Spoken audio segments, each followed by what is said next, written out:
ಅಮಿತ್ ಮತ್ತು ದಿಲೀಪ್ ಅನ್ನೋರು ಇಬ್ಬರು ಸ್ನೇಹಿತರಿರ್ತಾರೆ. ಅವರಿಬ್ಬರು 28/12/2020 ಸಾಯಂಕಾಲ 5 ಗಂಟೆ ಟೈಮ್ನಲ್ಲಿ ಈ ನಾಮದ ಚಿಲುಮೆ ರಸ್ತೆಯಲ್ಲಿ ಒಂದು ಕಡೆ ನಿಂತ್ಕೊಂಡು ಫೋಟೋ ತೆಗಿತಾ ಇರ್ತಾರೆ. ಫೋಟೋ ತೆಗಿತಾ ಇರ್ತಕ್ಕಂಥ ಸಂದರ್ಭದಲ್ಲಿ ಇಲ್ಲಿ ಒಂದು KTM ಬೈಕ್ ಬರ್ತದೆ. KTM ಬೈಕ್ನಿಂದ ಇಬ್ಬರು ಇಳಿದು ಈ ಫೋಟೋ ತೆಗೆದುಕೊಳ್ತಿದ್ದ ಹುಡುಗರ ಹತ್ರ ಬರ್ತಾರೆ. ಅಲ್ಲಿ ಬಂದುಬಿಟ್ಟು ನೀನು ಫೋಟೋ ತೆಗೆದುಕೊಳ್ತಾ ಇರೋ ಒಂದು ಮೊಬೈಲ್ ಏನಿದೆ ಅದನ್ನು ನನಗೆ ಕೊಡು ಅಂತ ಕೇಳ್ತಾರೆ.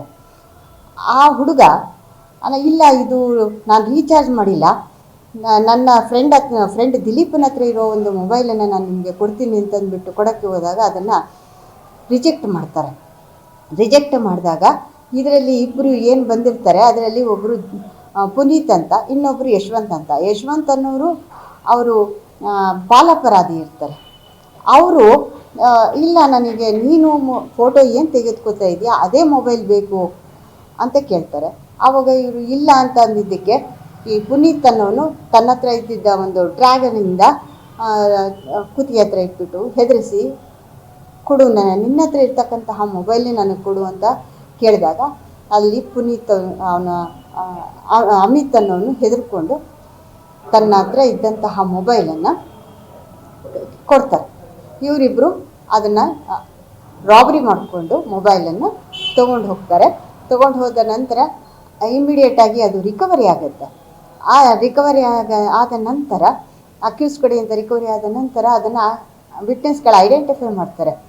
ಐಡೆಂಟಿಫೈ ಮಾಡಿದ ನಂತರ ಈ ಚಾರ್ಜ್ ಶೀಟು ಕೋರ್ಟಿಗೆ ಹಾಕ್ತಾರೆ. ಕೋರ್ಟಿಗೆ ಹಾಕಿದ ಮೇಲೆ 13 ಜನ ಸಾಕ್ಷಿದಾರರನ್ನು ನಾವು ವಿಚಾರಣೆ ಒಳಪಡಿಸ್ತೀವಿ. ಅದರಲ್ಲಿ ಏನು ಈ ಮಕ್ಕಳು ಇರ್ತಾರೆ, ಅಮಿತ್ ಮತ್ತು ದಿಲೀಪ್ ಅನ್ನೋ ಮಕ್ಕಳು ಏನಿರ್ತಾರೆ, ಅವರಿಬ್ಬರು ಕ್ಲಿಯರಾಗಿ ಪುನೀತ್ ಆತನ್ನು ಐಡೆಂಟಿಫೈ ಮಾಡ್ತಾರೆ. ಯಶವಂತ್ ಅನ್ನೋ ಬಾಲಕನ ಮೇಲೆ ಬಾಲ ನ್ಯಾಯಮಂಡಳಿಯಲ್ಲಿ ಕೇಸ್ ನಡೀತಾ ಇರುತ್ತೆ. ಪುನೀತ್ ಅಂದು ಪ್ರಧಾನ ಜಿಲ್ಲಾ ಮತ್ತು ಸತ್ರ ನ್ಯಾಯಾಲಯದಲ್ಲಿ ನಡೀತಾ ಇರುತ್ತೆ.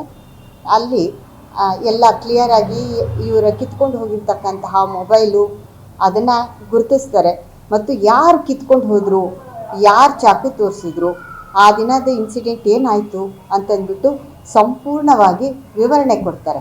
ಆ ವಿವರಣೆಯನ್ನು ಪರಿಗಣಿಸಿದ ಪ್ರಧಾನ ಜಿಲ್ಲಾ ಮತ್ತು ಸತ್ರ ನ್ಯಾಯಾಧೀಶರಾದ ಬಿ ಜಯಂತ್ ಕುಮಾರ್ ಅವರು ಆರೋಪಿಗೆ ಆರೋಪ ಸಾಬೀತಾಗಿದೆ ಅಂತಂದ್ಬಿಟ್ಟು 7 ವರ್ಷಗಳ ಶಿಕ್ಷೆಯನ್ನು ವಿಧಿಸಿ ಆದೇಶಿಸಿದರು.